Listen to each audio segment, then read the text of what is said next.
کچھ سمجھتا نہیں ہے، بیٹھا رہے گا، معلوم ہے نماز کا وقت ہو گیا، اذان ہو گئی، نماز آ رہی ہے، لیکن نا کام میں لگے گی۔ اللہ کی بارگاہ میں توبہ کیجیے، نماز کی پابندی کیجیے، اور جو بھی کام کریے بسم اللہ کریں، انشاءاللہ اللہ تعالیٰ برکت حل پائے گا۔ جو آپ کے ہاتھ میں مقدر میں لکھا ہے اتنا رزق آپ کو ملے گا، آپ نے۔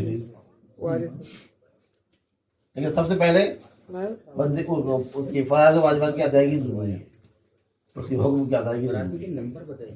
پیدا کرنے والا کرنے کا چھوڑ گئی آپ تو، اور کمانا ہاتھ پر چلانا ہمارا کام ہے بس۔ اس نے حکم دیا ہے صبح نماز پڑھو، اس پر زمین میں پھیل جاؤ، اس تلاش کرو، رزق تلاش کرو، لیکن رزق دینے والا پروردگاری ہے، لیکن ہاتھ پر چلوا رہے چلاؤ، اور بغیر وہ بیٹھے بیٹھے بھی کھلا سکتا ہے، وہ قاضی مطلب کہ بیٹھے بیٹھے بھی کھلا سکتا ہے، لیکن جو ہے اس نے حکم دیا کہ ہاتھ پر چلاؤ رزق دیں گے، جتنا مقدر ہے وہ تو ملنا ہے۔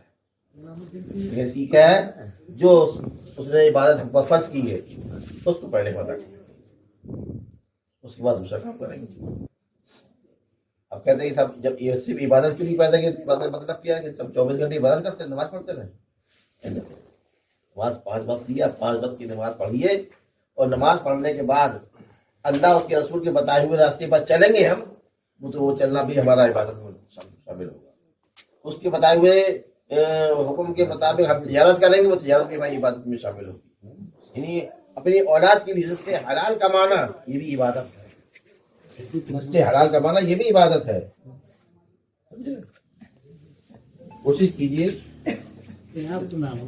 اللہ اس کے رسول کے حکم بتائے ہوئے راستے پہ چلے ہم، اس کے حکم کی عدولی نہ ہونے پائے۔ بات کی پابندی کیجیے، روزے کی پابندی کیجیے، جھوٹ سے نفرت۔ اللہ تعالیٰ فرماتا ہے لعنت اللہ علی الکاذبین، جھوٹ بولنے والے پر اللہ کی لعنت ہے۔ اب جہاں جھوٹ بولا جائے گا وہاں جب اللہ کی لعنت ہوگی تو وہاں خیر و برکتیں نہیں آئیں گی۔ حضور صلی اللہ علیہ وسلم نے فرمایا جب بندہ جھوٹ بولتا ہے تو اس کے منہ سے ایک بدبو نکلتی ہے، جھوٹ بولنے سے ایک بدبو نکلتی ہے، تو وہ اس کے پاس ایک رحمت کا فرشتہ ہوتا ہے، جب وہ جھوٹ بولتا ہے اس کی بدبو نکلتی ہے، اس بدبو سے رحمت کا فرشتہ 1 میل دور چلا جاتا ہے۔ اب جب آپ جھوٹ بولیں گے رحمت کا فرشتہ تو چلا گیا، اب آپ کے کاروبار میں برکت کہاں سے ہو جائے گی؟ بظاہر تو آپ کو مل گیا، جھوٹ بولنے میں 100 کے 500 مل گئے، بظاہر تو بڑھ گیا، لیکن ویسی چلے جائے گی، پھر آپ کہیں گے برکت نہیں ہو رہی، پریشان ہے، دقت ہو رہی ہے۔ جھوٹ سے بالکل نفرت کیجیے۔ لوگ مرید ہوئے ہوں گے، مرید ہیں یا آستانہ شریف سے، بس شجرہ ہوگا، اس شجرے میں دیکھیے کیا لکھا ہے، شجرے میں لکھا ہے کوئی ہدایات لکھی ہیں، جو مرید ہوتا ہے اس کو یہ ہدایت پر عمل کرنا ضروری ہے، نماز کی پابندی کرو، جھوٹ مت پڑھو، اور عقیدہ پختہ رکھو، سنی صحیح عقیدہ بن کے رہیے، عقیدے کی حفاظت کیجیے، یہ سب باتوں پر عمل کیجیے۔ خالی بس آگے دعا کرا لو، تعویذ لے لو، روح سے پانی پڑ دو، اس سے کوئی نہیں چلے گا۔ اب یہ کتاب ہے جو دنیا سے محبت کا انجام، اب جو دنیا سے محبت کر رہے ہیں اس کا انجام کیا ہوگا اس میں لکھا۔ دنیا اتنی استعمال کی جتنی ضرورت ہے، بس بزرگان دنیا کو ٹھوکر مار دیے۔